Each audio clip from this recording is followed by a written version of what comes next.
So, as you know, the first allograft valve has been implanted in the heterotopic position in 1954. Later on, Ross and Barrett Boyce implanted first allografts in orthotopic position, and in 1967, Ross has used the autograft for replacement of diseased aortic valve. And O'Brien in 1975 introduced cryopreservation that has been actually a very good solution on long-term storage of the allografts.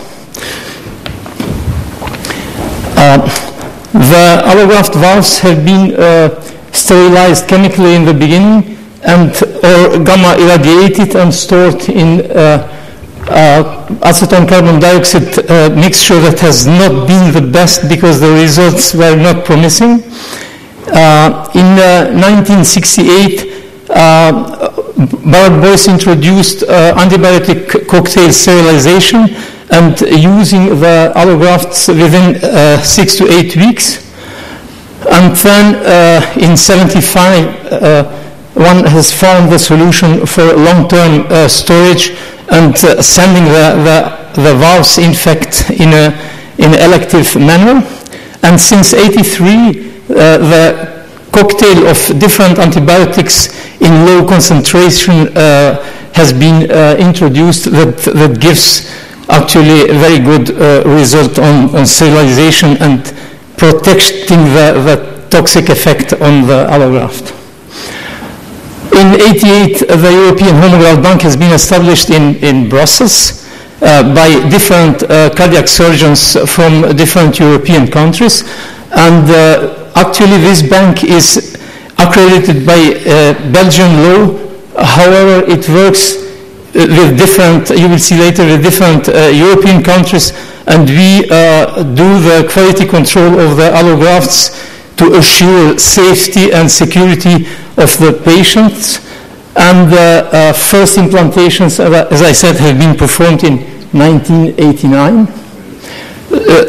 I've shown here the evolution of the donors of the valves. So now, actually, about 75% are so-called multi-organ donors, and the hearts are removed by general surgeons and not by cardiac surgeons.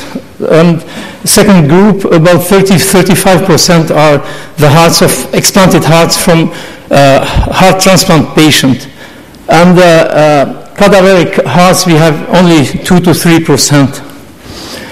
This is evolution of the procurements between 1989 and 2008, and you will see that there is a small progress on the number of the procurements.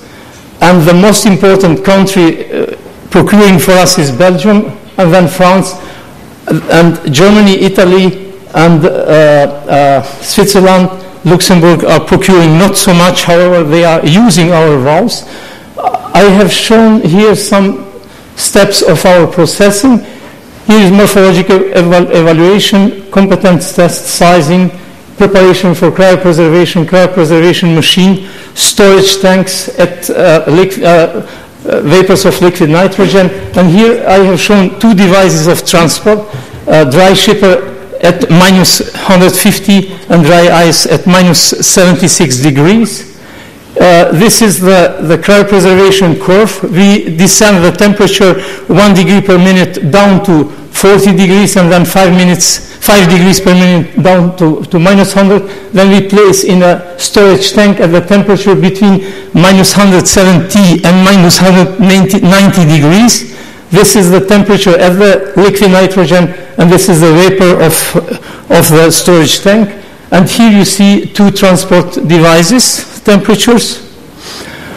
We do also some basic research of the valve. So in this part of this dia, you see the viability of fresh tissue after antibiotic incubation and after cryopreservation. Those 3 groups are experimental valves that we have analyzed in our institution.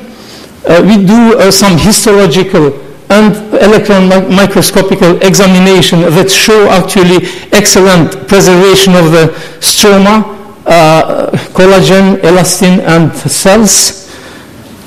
And we do some mechanical tests of the tissue that show very good state of the allografts.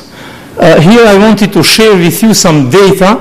So we have sent for implantation about 3,000 valves for reconstruction of the right ventricular outflow tract, among them 20% pulmonary and aortic and 80% pulmonary. And for Ross operation, we've sent about 1,400 valves in different European countries, and about 1,500 valves for reconstruction of the left ventricular outflow tract. The majority of those valves are aortic. In the beginning of our practice, 76 cryopreserved pulmonary homografts have been implanted in the left position. However, results were not promising, and one stopped after 3 years of this experience. And we have sent for endocarditis about 700 allografts. The number of implanted mitral allografts is not important.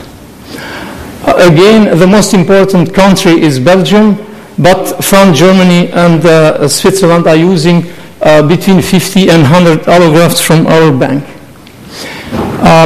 The important thing that I would like to tell to you is that we have received back 853 allografts that haven't been removed from dry shipper, because when we ship the tissues in dry shipper at minus 150 degrees, it means that if one doesn't remove them from there, we can recuperate them and we can send again for implantation. However, when we ship them in the dry ice at minus 76 degrees, we cannot recuperate them anymore. So surgeon is obliged to implant this valve within 3 months. If not, it must be destroyed.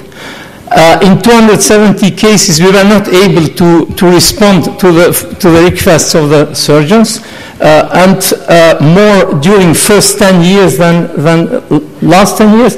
And we had 57 cases with some complications, 10 bag ruptures, 6 implantation difficulties, 2 morphological problems, so surgeon was not satisfied by our description. We had in 4 cases diameter mismatches, and we had 35 cases that surgeon has found the valve but didn't use because he has changed his strategy during the procedure. This is what I wanted to tell you, and I thank you again very much for giving me this opportunity.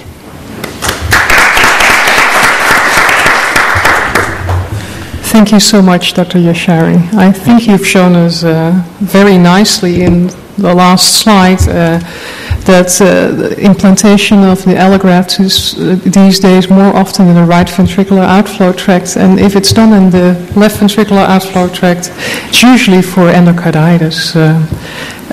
For the sake of time, I'm not going to ask you any difficult question, but I'm going to move on to the next speaker, which is Dr. Al-Halis from Riyadh, and he has an extensive experience with the Ross procedure and with homografts in a pediatric population.